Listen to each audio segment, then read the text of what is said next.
Hello everyone, welcome to channel learn with ease. आज का topic है काउंटिंग फॉर शेयर कैपिटल का, जिसमें हम सॉल्व करेंगे question number 85 chapter 8 TS Grewal की बुक से class 12 accounts. Online sessions, online classes के लिए आप मुझे स्क्रीन पर दिए गए इस नंबर पर व्हाट्सएप कर सकते हो अपना नाम और क्लास।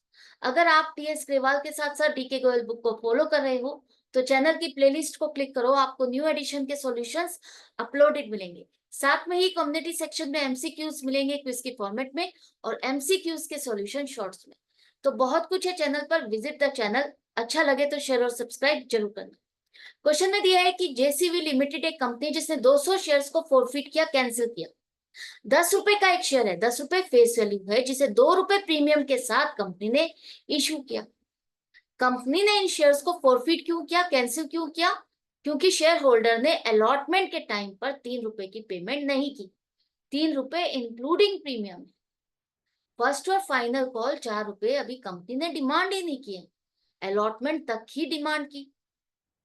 कंपनी ने 200 में से आधे शेयर्स रीइश्यू किए, पब्लिक को दोबारा से ऑफर किए 8 रुपए में।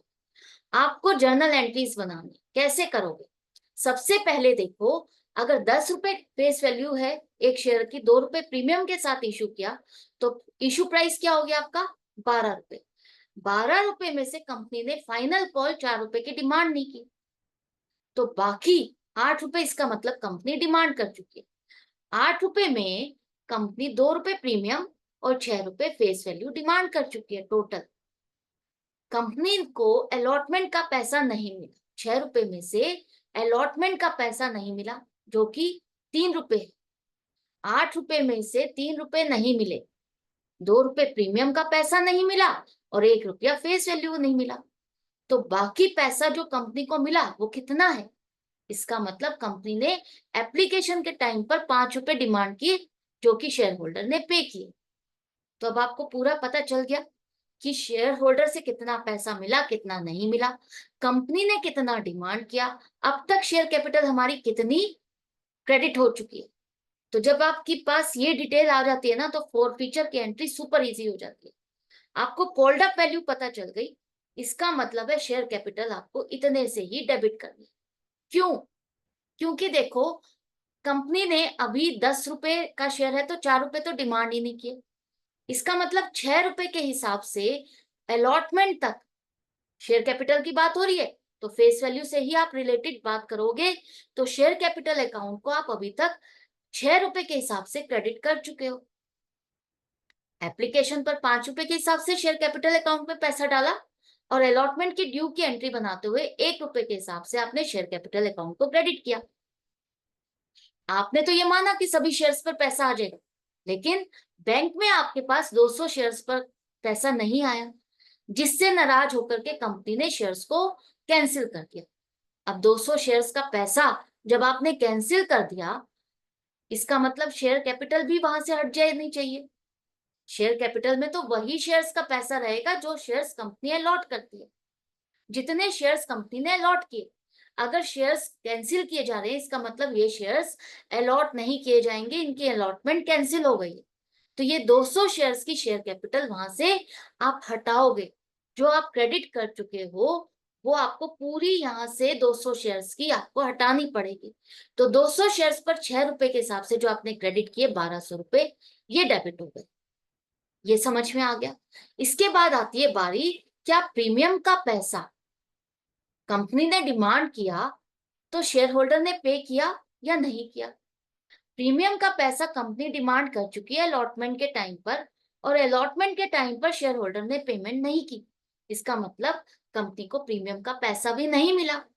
तो आपने क्या किया था? अलॉटमेंट की ड्यू की एंट्री बनाते हुए सिक्योरिटीज प्रीमियम अकाउंट को भी सभी नंबर ऑफ शेयर से रिलेटेड पैसा आपने माना था मिल जाएगा, तो सिक्योरिटीज प्रीमियम का पैसा भी आपने पूरी अमाउंट से क्रेडिट किया था। लेकिन 200 शेयर्स पर अगर आपको पैसा नहीं मिला प्रीमियम का, तो वो जो सिक्योरिटीज प्रीमियम में आपने एक्सेस अमाउंट शो किया हुआ है 200 शेयर्स का, 2 रुपए के हिसाब से 400 रुपए की हमें मिलना है, मिल गया होगा, मिल जाएगा, लेकिन वो तो मिला नहीं। तो वहां से भी आपको ये फेक अमाउंट हटानी होगी कि 400 रुपए हमें मिले नहीं है, तो प्रीमियम अकाउंट भी आपका 400 रुपए से घट जाएगा, और घटाने के लिए हम इस अकाउंट को डेबिट करेंगे। अब 1600 रुपए में से आपको देखना है कि कितना पैसा शेयर होल्डर ने दिया और कितना नहीं दिया, कौन सी कॉल पर पैसा नहीं मिला और कितना पैसा मिल चुका। 8 रुपए में से 3 रुपए उसने अलॉटमेंट पर पैसा नहीं दिया, तो 200 शेयर्स पर 600 रुपए आपको नहीं मिले, तो इक्विटी शेयर अलॉटमेंट अकाउंट को आप क्रेडिट करोगे कि इस कॉल का पैसा आपको इतना पैसा नहीं मिला। अब आपको पैसा मिला कितना, आपको 5 रुपए मिल चुके। 5 रुपए जो मिल चुके 200 शेयर्स पर, वो कंपनी के पास क्या है, इनकम है एक तरह से 1000 रुपए। कंपनी ने शेयर कैपिटल को तो रिवर्स कर दिया, शेयर कैपिटल और सिक्योरिटीज प्रीमियम को रिवर्स कर दिया। 1600 रुपए में से अगर अब आप इसको शेयर अलॉट ही नहीं कर रहे और पहले वाले शेयर होल्डर का ये पैसा भी आप उसको रिफंड नहीं कर रहे, तो ये पैसा कंपनी कहाँ शो करेगी, शेयर कैपिटल में भी नहीं है, कोई अकाउंट में बैलेंस भी नहीं स्टैंड कर रहा। तो ये पैसा कंपनी एक नया अकाउंट खोलेगी, फोरफिटेड शेयर अकाउंट, उसमें ये पैसा डालेगी, जो एक तरह से ये एक्स्ट्रा पैसा कंपनी के पास आ गया है। जितने शेयर्स कंपनी ने अलॉट किए, जिन पर पैसा मिला, कंपनी के शेयर्स वो एज इट इज है, जिनको कंपनी ने कैंसिल नहीं किया, वो तो शेयर कैपिटल में है कि हमारा ये शेयर कैपिटल से रिलेटेड पैसा है इन शेयर होल्डर्स का, वो आपके पास आ चुका है, शेयर कैपिटल में क्रेडिट है। लेकिन जिन शेयर्स को आपने कैंसिल कर दिया और उन पर कुछ पैसा कंपनी रिसीव कर चुकी है, वो कंपनी रिफंड भी नहीं कर रही, तो वो किस अकाउंट में जाएगा, वो आपका फोरफिटेड शेयर अकाउंट में डलेगा, 1000 रुपए। आप शेयर एप्लीकेशन अकाउंट से वहां से डेबिट या क्रेडिट नहीं करोगे, जिस कॉल का पैसा मिल चुका है वो अकाउंट तो आपका क्लोज हो चुका है, एप्लीकेशन अकाउंट। अब तो वो पैसा एक्स्ट्रा आप फोरफिटेड शेयर अकाउंट में डालोगे। ये एंट्री क्लियर हो गई, सुपर इजी हो गई आपके लिए। इसके बाद बारी आती है कि कंपनी ने 200 में से आधे शेयर्स रीइश्यू किए, मतलब 100 शेयर्स को रीइश्यू किया। रीइश्यू कितने में किया आप, 8 रुपए में। जिसको खरीदना है 8 रुपए में खरीदो, तो 100 रुपए के 100 शेयर्स पर 8 रुपए के हिसाब से कंपनी के पास बैंक में 800 रुपए जमा हो गए। कंपनी ने 8 रुपए लेकर के कितने रुपए का सामान दिया, 10 रुपए का। फुल्ली पेड अप लिखा है, फुल्ली पेड अप का मतलब है कि कंपनी ये मान के चलेगी कि 10 रुपए का शेयर है तो 10 रुपए आ चुके हैं।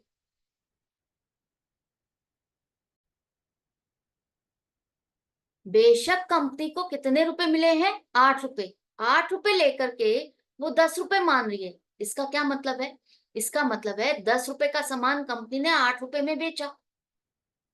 इस शेयर होल्डर को तो 2 रुपए का फायदा हुआ, 10 रुपए की चीज 8 रुपए में मिली, इसको आगे और पैसा नहीं देना।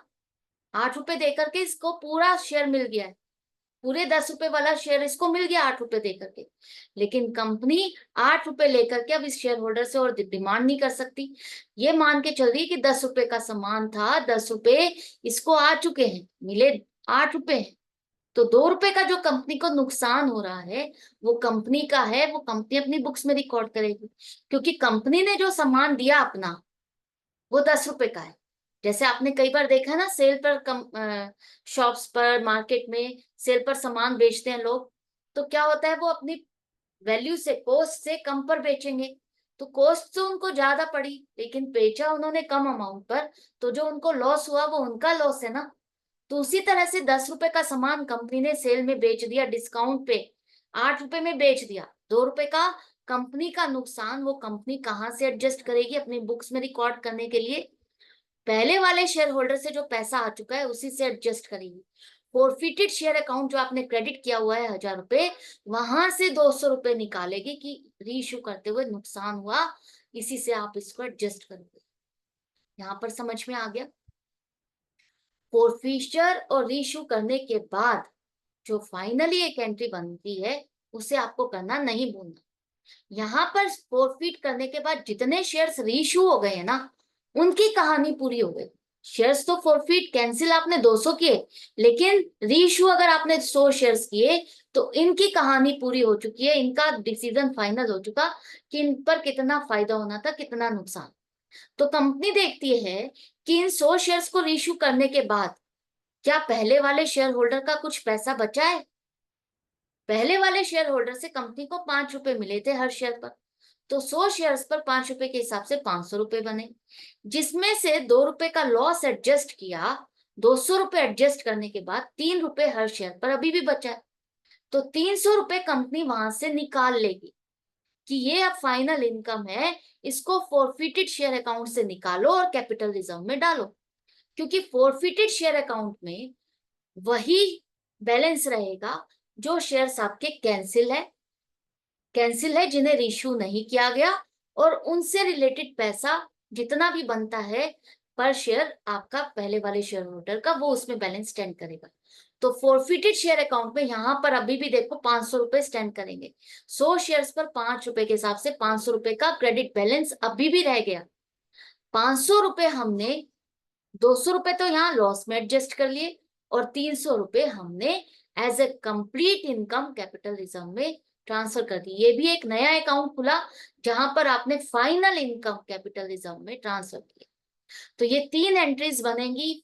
आई होप आपको अच्छे से समझ में भी आ गया, कैलकुलेशन भी समझ में आ गई, वर्किंग नोट भी समझ में आ गया। जब सब कुछ समझ में आ रहा है तो stay connected and stay tuned, ताकि आपको सारे क्वेश्चंस अच्छे से समझ में आए, सारे कॉन्सेप्ट्स क्लियर होते जाएं।